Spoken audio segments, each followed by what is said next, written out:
What is up, my eco nerds? It is so good to see you. So I'm realizing that I'm settling a little bit in zero waste, and I don't want this to become a chance for you to start beating up on yourself, because I am very near that point. So I'm going to try to work through this in a healthy way, and you can follow along at home if you're struggling with the same thing. Okay? All right. I am realizing that I'm starting to say, well, I'm a zero waster, so I'm doing the best I can in like most of the time. So this one's okay. A little bit more often than is authentic. So like today, right? I told myself, well, I'm a zero waster. I've got my fork with me, and and I got my carry away coffee mug with me. So I'm going to buy a carry away coffee in my own mug. So I'm not making any plastic there. I'm going to refuse a fork when I buy a salad, but I am going to buy a salad in a plastic container that I don't need a new container. And I definitely could, I have other options for how I could obtain a salad than to buy it in a plastic container right now. And then I'm also going to buy a cookie that's wrapped in plastic wrap. Oh, why did I do that? Why? Oh, I hate plastic wrap. It's so bad. But I brought more of it into my life. So this is not the only time that this has happened. Recently, I've been on a little bit of a spree. And I've decided that I need to look at it and go, okay, how did this happen? Because I do hate plastic wrap. Like, I have a visceral reaction to it at this point. And I do call myself a zero waster. And like, I do think about things like bringing my carry away cup with me when I walk out the door, just in case I decide I want coffee today. So I have come to the conclusion that I am too spread out right now. I am working on a lot of goals. I'm trying to work out 4 times a week with a push for 6 times a week. I'm trying to maintain a paleo lifestyle. I'm trying to find a job that aligns with my goals. I'm trying to manifest the kind of life that I want. I'm trying to find business classes in my area that fit with my schedule right now so I can take them. I'm trying to move out of my mom's house still, even though I'm behind on that goal. My goal was by March. I'm still here. I'm trying to communicate well with friends and with my mom and be open with my problems and work through them. I'm trying to work through my issues with money. I'm trying to work through my issues with time. I'm trying to work through like a lot of self-doubt and some really negative beliefs I've held about myself for a really long time. I'm trying to do a really good job at work and like take on new projects and just do my best over there. I'm doing so much. Oh, and I took on a new project for a volunteer thing that I do where I need to research a character, come up with a 30-minute script, memorize and perform it by next year. Also, I bought myself a new to me 1920s dress. And now I've set myself the new goal of singing jazz in the next, before next spring, to compensate myself for it, because I did not need to make that purchase. I'm sure I've forgotten some. Oh, I'm trying to get to Philadelphia soon. You see what I mean? There's a lot on my plate, and I realized that I'm trying to focus all of my attention in 50 different directions, and it's not working. So I need to reprioritize some stuff. I need to go, okay, what makes the top of my list for the next 3 months? Okay, top of my list for the next 3 months, what 5 things are most important to me? If I had to think about it, working through my emotional issues around myself and my money is top of the list, because that is what's hindering me and my ability to be successful at what I do. So that's number 1 right now. I'm number 1 right now. It's a little freaky. I'm normally the giving and tell me about your day and let me help you with whatever I can person. So putting myself first is odd. So that, moving out, it's right up next, along with getting a job that will allow me to move out in some amount of comfort while still achieving my life goals right now. That's 3 of the 5. Do I want to put paleo and zero waste there? Do I want to exercise to continue that? I don't know. What about my creative goals? Wanting to write a book, because I've been dreaming about that since I was a little kid, and I still love it. I still want to do that. What about this project that's in the coming year? You know, is that high enough for my top 5 list? I don't know.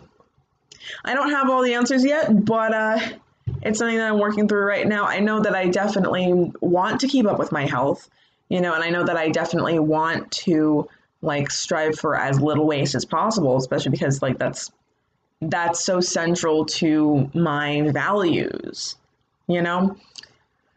So that's what's going on with me in zero waste right now. I've realized this. I'm gonna do my best to prioritize that as high as I possibly can. But I'm also gonna see if I can pull back on some other things that are pulling me out of balance, so I have enough spoons to do everything I need to do. All right, so you sat through all the grumpy lifestyle stuff. What in the world was that picture you saw as the thumbnail to this? Well, my friends, you know that thing where I'm a creative and I absolutely love every part of it? Well, this is my best friend's favorite card game, which my sister gave to me, and it's absolutely delightful. These are story cards, and I'm trying to figure out what the actual name of this game is. It is, the directions right here. When was the last time I looked at these? Once Upon a Time. Here we go. So the rules for when you're actually playing the game are that you each get a handful of cards, and one person starts the story, and the other person tries to interrupt them and take over the story, and then whoever finishes all their cards and gets to use their ending card first wins. However, I am a lonely creative, and I don't have anybody to play with. So instead, I'm gonna play this right now. I'm gonna tell you a story based on a handful of, I think, 11 cards and a ending card that I have randomly pulled from my deck after having shuffled it. And I'm gonna make up a story right now. Okay. File this under fun, sustainable things you can do at home instead of going out and getting pizza. Yeah, there you go. I don't know, man. I don't know. Anyway, here we go. So I have 4 place cards, 5 place cards. Ooh, this one's going to be a lot of adventuring, it sounds like, and 2 aspects, and 1 character, and 1 thing. Whew. All right.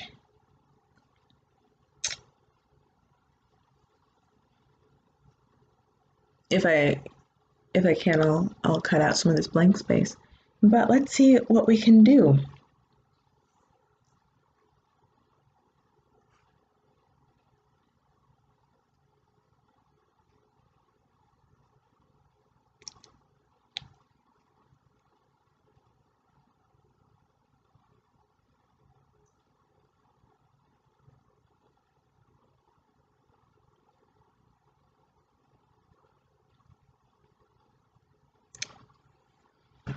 Okay, think I've got something. All right.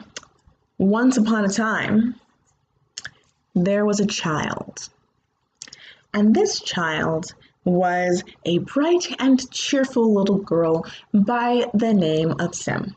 And Sim lived in a charming little village at the base of the mountains, and she mostly spent her day herding ducks to and from the market. And every day she would tell people, "Come buy my ducks." And sometimes people would, and sometimes people would look at her rather strangely, like, "Do you know why we're buying this duck?" It's not so it's a pet. Anyway, sad to say, but Sim loved her ducks. So Sim was in the marketplace one day, and she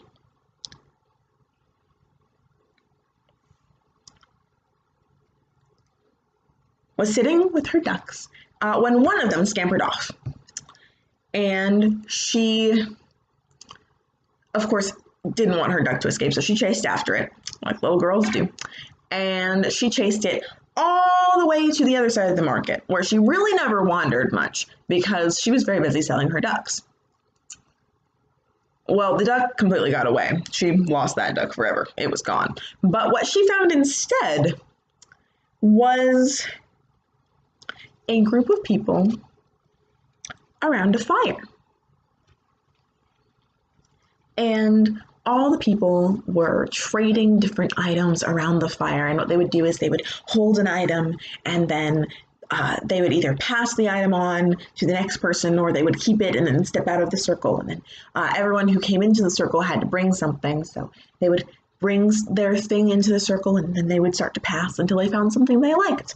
And it was rather strange, but Sim didn't know what to think. But so she thought she would go in there, and you know, she had something with her that day. She had a little lamp.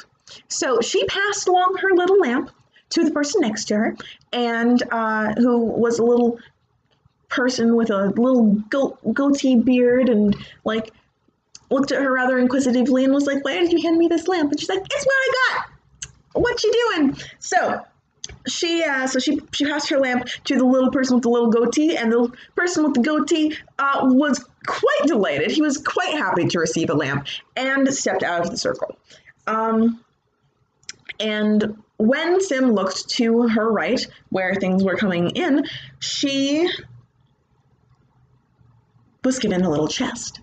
And Sim wanted to open the chest right away, but they said that you couldn't stay in the circle and open the chest. So she got out of the circle with the first thing that she had been handed, and she opened it. And inside the chest was a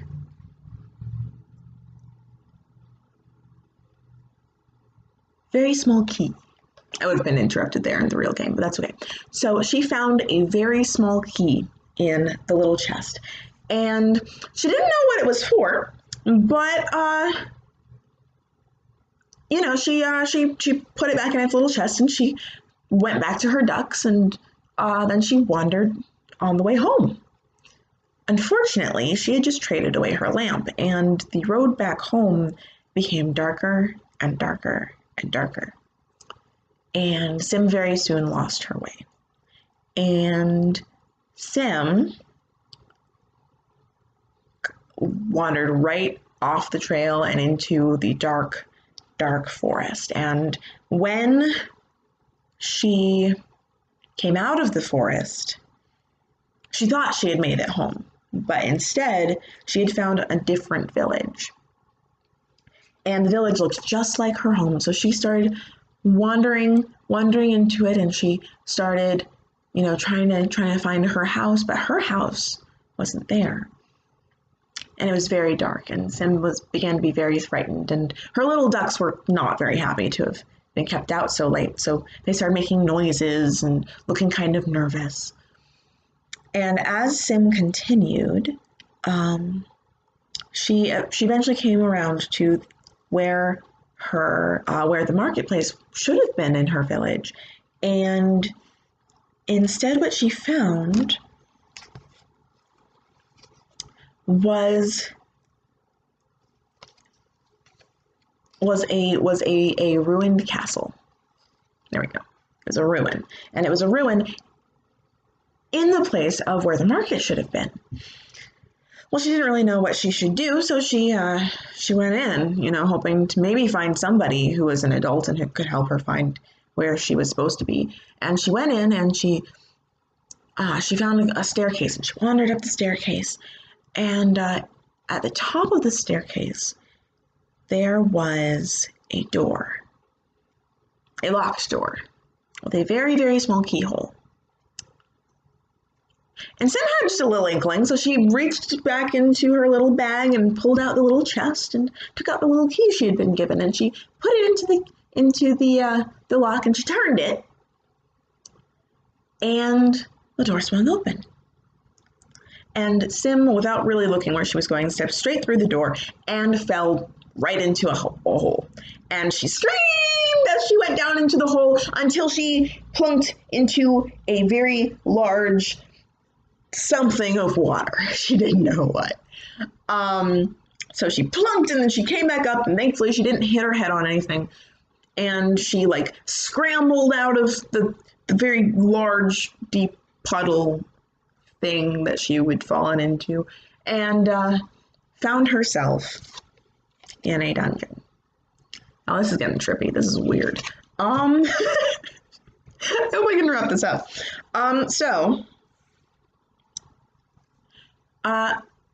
In the dungeon next to her was, of all people, the person she had handed her lamp to with the little goatee.